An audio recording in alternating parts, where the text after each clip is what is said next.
Hello and welcome to Villanova. My name is John Maynard Keynes. I will be your tour guide today. I'm a super senior on campus, economics major, and kind of a big deal if you haven't heard about me. Maybe it's rivaling the basketball team. But today we're going to be seeing a real live macroeconomics class with Dr. Walsh. And today they're talking about me. So let's come on in. I've never heard about you before. Can you tell me a bit about yourself? Well, I challenged the classical theories of economics in the 1930s, implementing more thoughts about how government policy, fiscal and monetary, can change the macroeconomy in the short run. All right, well, let's head into class, I guess. Okay. Good afternoon, class. So today we're going to be continuing our discussion on Keynes and short-term economics. To review what we discussed last class, Keynes, in class, proposed a new way to analyze the economy through an alternative method to the classical theory. This came about during the classical theory's inability to explain the Great Depression in the 1930s. Keynes instead reasoned how low aggregate demand was to blame for the low income and high unemployment during economic lows. Can anyone tell me how the government can influence aggregate demand? Keynes? Through monetary and fiscal policy? Exactly. Through these policies, as well as money liquidity, Keynes' theory comes to life to help explain the economy we know today. To introduce a relationship of these two ideas, we're going to start with a basic model known as the Keynesian cross. The Keynesian cross shows a relationship between actual and planned expenditure, as seen here. Can anyone tell me what planned expenditure is? Keynes? Planned expenditure is the amount that government and households and firms would like to spend on goods and services. Correct. As seen by the planned expenditure equation, P equals C, Y minus T, plus I, plus G, you have taxes, investment, and government spending all fixed within this equation. Actual expenditure typically varies from planned expenditure, but for this model we are going to assume that the economy is equilibrium when actual expenditure is equal to planned expenditure. Y equals PE is the equation for the actual expenditure. We can take this over to the graph and see how the point in the two lines is equal to a specific output and a specific income.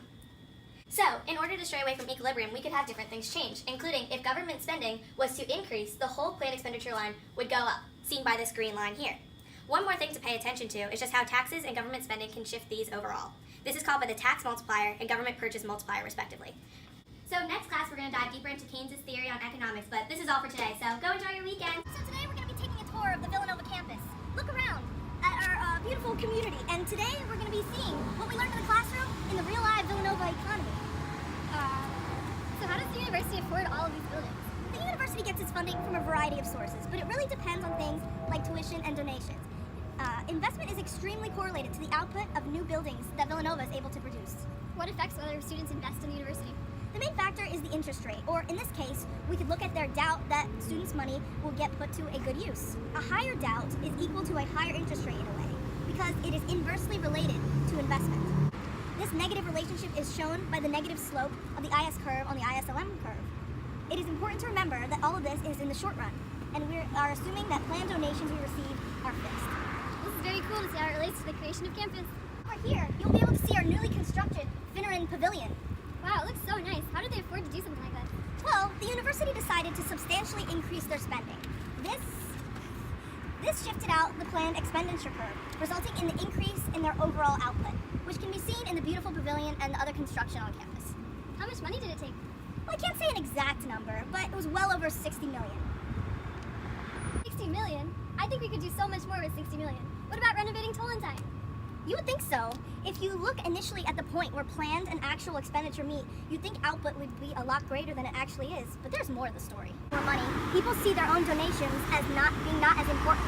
They begin to doubt if their donations would do and provide what they want at the university. This increased doubt causes them to be less and less willing and interested to invest in the university. This decrease in student donation partially offsets the rise in output we initially thought would occur. But we are stuck with only being able to have a few new buildings, such as the pavilion. This output is still increased, but by not as much as if the level of doubt, which signifies the interest rate, was the same as before. Again, remember everything we are talking about is in the short run. Hey, are you hungry? We should go to the pit and use a meal. So what can you get for a meal? Well, you can get anything you want, but only in the meal period, of course. What if I wanted to cite my friend in? Can I do that? Can I use a guest meal? No, not quite. Let's explain this with an LM model. If meals equal the money supply, this is a fixed amount. Swiping into the dining hall, you can only use one of your own meals. In the graph for the market for real money balances, you will use a meal where the supply of M, which is fixed, equals LRY. Say you want to use one meal and two guest meals. M shifts out because you want to use a total of 3 meals, rapidly dropping your opportunity cost of holding meals. But you now are not at a point of equilibrium with the IS curve. You realize that you are now out of guest meals, and in the future will no longer be able to purchase goods and services swiping in meals for any other guests. So is there a way to use more than one meal, but maybe not 3 meals? Yes, there is. You should just use one regular meal and one guest meal. Your meal supply will shift back slightly left, also slightly raising your opportunity cost for holding meals, which is R. You meet in the middle, still operating at the shifted out LM curve, but at a point of intersection with IS, where you are free to purchase the goods and services of the value of 2 meals. Meals at Villanova seems pretty complicated, but I think I'm starting to get it. You have no idea. It takes being a macroeconomist to get something to eat around here. We hope you enjoyed our video on Keynes and his theories on short-term economics.